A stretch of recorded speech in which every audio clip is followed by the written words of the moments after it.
नमस्कार दोस्तों, आज की न्यूज में आपका स्वागत है। दोस्तों, चीनी अर्थव्यवस्था किस स्तर पर परेशानी में चली गई है, इसके नए नए आंकड़े आते रहते हैं और ये समझना जरूरी है कि आंकड़े चीनी सरकार की आंखों के सामने से ही आ सकते हैं, क्योंकि चीनी सरकार देश की अर्थव्यवस्था के सही आंकड़े कभी जाहिर नहीं करती। तो आप समझ सकते हैं कि इन कम दिखाए गए आंकड़ों के नीचे कितनी बदबूदार स्थिति होगी।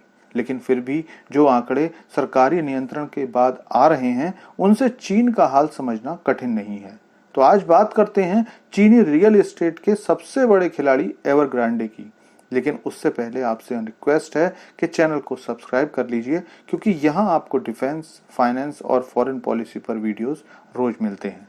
तो दोस्तों, खबर आ रही है कि चीन की सबसे बड़ी रियल एस्टेट कंपनी एवरग्रांडे ने अमेरिका में अपनी संपत्तियों के लिए बैंकरप्सी प्रोटेक्शन के लिए आवेदन किया है। ये कितनी बड़ी बात है, तो इसका अंदाजा इस बात से लगाइए कि एवरग्रांडे दुनिया की दूसरी सबसे बड़ी रियल एस्टेट कंपनी है। साल 2021 में एवरग्रांडे अपने लेनदारों को पेमेंट देने में चूक गई थी, जिसके बाद चीन सहित पूरी दुनिया के आर्थिक जगत में हाहाकार मच गया था। और क्योंकि एवरग्रांडे के साथ चीन की रेपुटेशन जुड़ी हुई थी, ऐसे में चीनी सरकार और चाइनीज कम्युनिस्ट पार्टी ने एवरग्रांडे को संभालने की भरसक कोशिश की। लेकिन कोरोना के बाद की स्थिति और चीन में रियल एस्टेट की खराब होती स्थिति के कारण चीनी सरकार अपने प्रयास में सफल नहीं हो पाई। एवरग्रांडे कंपनी कितनी बड़ी है, इसका अंदाजा आप इस बात से लगा सकते हैं कि इसके चीन में 280 शहरों में लगभग 1300 प्रोजेक्ट चल रहे हैं। इसके अलावा एक इलेक्ट्रिक कार निर्माता और एक फुटबॉल क्लब शामिल है। एवरग्रांडे ने पिछले महीने ही बताया था कि पिछले 2 सालों में ही उसे कुल मिलाकर 581 बिलियन युआन का नुकसान हो चुका है। अगर इस रकम को डॉलर में कन्वर्ट करें तो ये आंकड़ा लगभग 80 बिलियन होता है। इस हिसाब से एवरग्रांडे दुनिया में रियल एस्टेट की नंबर 1 की कर्जदार कंपनी थी और इस पर लगभग 300 बिलियन डॉलर का कर्जा था। अमेरिका में बैंकरप्सी प्रोटेक्शन के लिए आवेदन करने का प्रमुख कारण यह है कि ये नियम अमेरिका में एवरग्रांडे को उसकी एसेट्स की रक्षा करने की अनुमति देता है, क्योंकि कंपनी कर्जदारों के साथ मल्टी बिलियन डॉलर की डील पर काम कर रही है।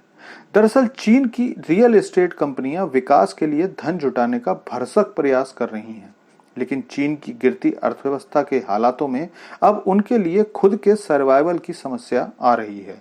लोगों के पास, खास तौर पर देश के मध्यम वर्ग के पास होती पैसे की तंगी है और वो ऐसी कंपनियों को दोबारा से सहारा दे पाने की स्थिति में नहीं है।